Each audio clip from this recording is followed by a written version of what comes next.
somos gratos a Deus por mais essa vitória que nós alcançamos.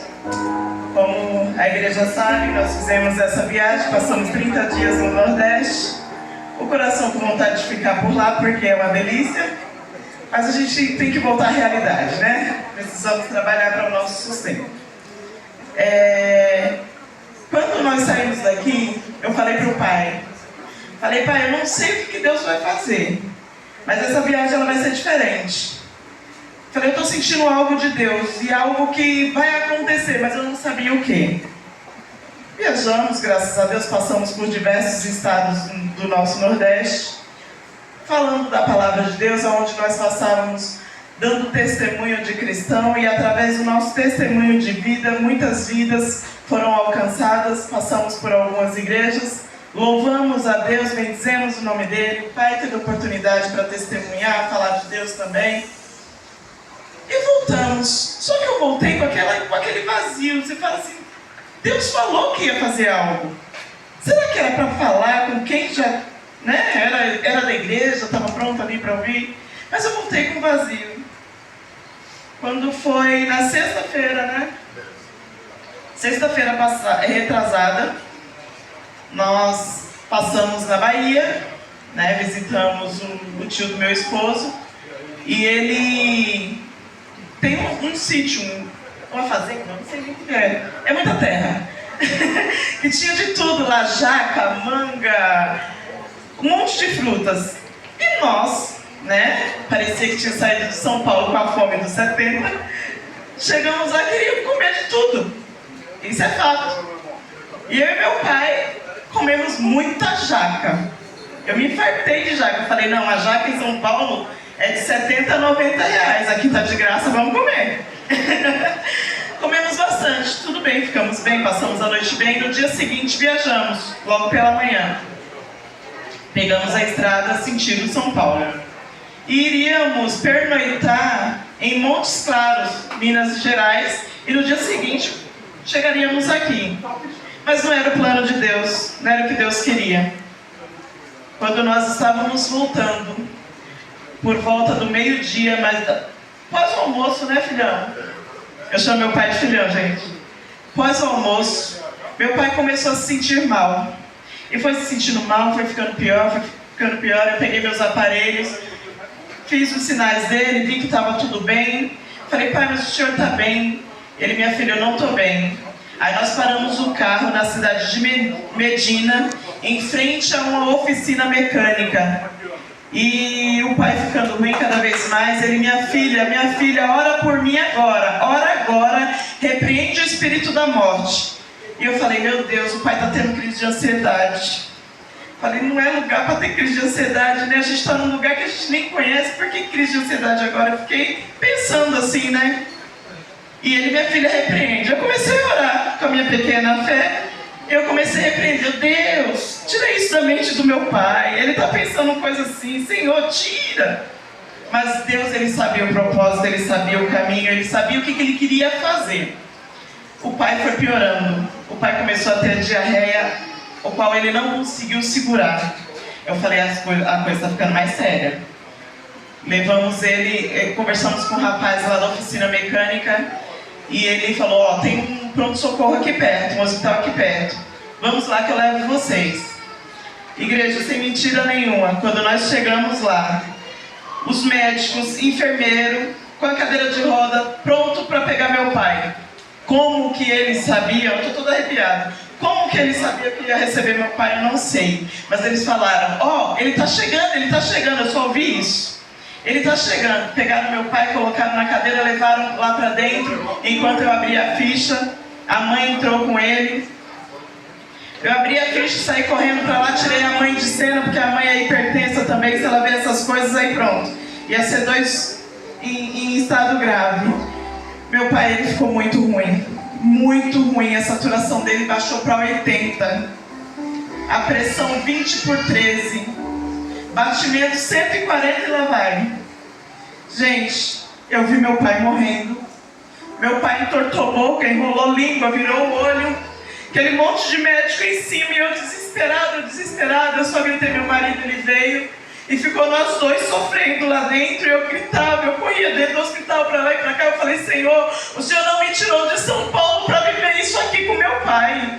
Não foi para isso que o Senhor me trouxe aqui.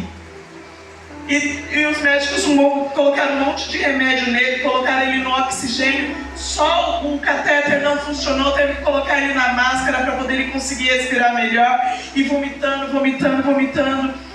Foi um desespero. Eu saí correndo pro banheiro, me joguei no banheiro de joelhos, eu falei, Senhor, eu não aceito isso. Senhor, qual foi o propósito que o Senhor me tirou de São Paulo? Por que o Senhor fez isso com a gente?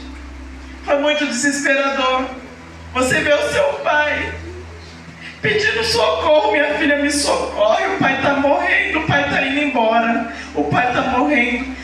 Com as pequenas forças dele, ele falando que ele estava indo embora. É desesperador demais. E eu sem entender ainda. Passou-se um tempo, os médicos, vários médicos, cerca de 7, 8 médicos em cima do pai, e eles examinando. Aí passou-se um tempo, eles saíram e foram se reunir lá fora, e me chega um paciente com 9 tumores, e a irmã dele, e ele ficou no leito, ao lado do leito do meu pai. E ela ouvindo tudo, né, o que estava acontecendo, e a gente falando de Deus, a doutora que atendeu o pai, a doutora plantonista que atendeu o pai, evangélica também, e a gente falando de Deus, ela ouviu, deixou todo mundo sair, e eu fiquei lá sozinha com meu pai, olhando assim para ele ruim. Ela olhou para mim e falou assim, você é crente? Eu falei, eu sou. Você é realmente crente? Eu falei, eu sou. Você tem Deus? Eu falei, eu tenho. Então tá bom. Deus está mandando você impor as mãos agora sobre o meu irmão que está aqui com 9 tumores, para que ele sare. Eu falei, Deus, quem sou eu? Senhor, eu não estou com forças no meu pensamento. Eu não estou com força, meu pai está aqui morrendo, por que eu vou orar por ele? E ela falou, ora agora. Eu falei, tá bom. Fui lá, me humilhei perante Deus. Eu falei, Deus, eu não sou merecedora, eu sou pequena, eu sou dependente de Ti.